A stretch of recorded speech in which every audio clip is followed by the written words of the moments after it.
Мы работаем над календарями уже 3 года. Идея возникла у Февзи Аблаева, нашего дизайнера. Он однажды 3 года назад написал мне о том, чтобы создать исторический календарь по истории крымских татар, чтобы в календаре мы указали важные события из истории нашего народа. Наша цель состоит в том, чтобы люди не просто узнали что-то новое, а чтобы они полюбили прошлое, полюбили нашу историю, чтобы им было интересно, чтобы детям было увлекательно.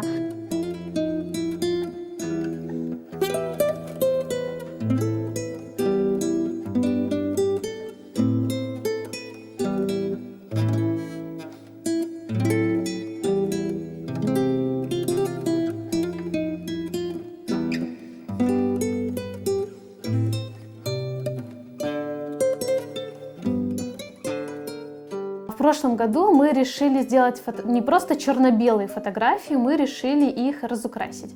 И в том году календари отличались от первых календарей в том, что они уже были цветными. И человек мог больше погрузиться в определенный исторический период.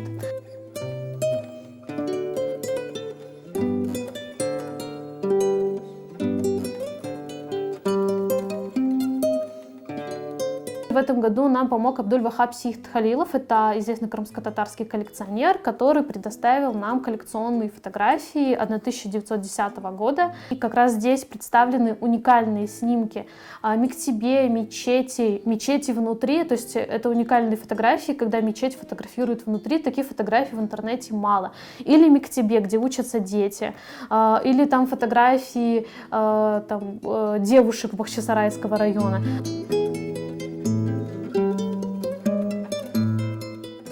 То, что больше всего интересует людей.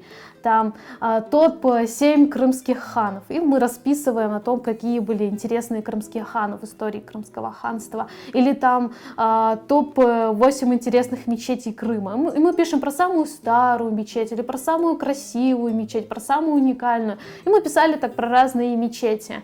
Или женщины, которые прославились в крымско-татарской истории. И мы писали про разные личности, про женщин в крымско-татарской истории. И вот таким образом мы затронули абсолютно разные вехи крымско-татарской истории, чтобы это было интересно всем.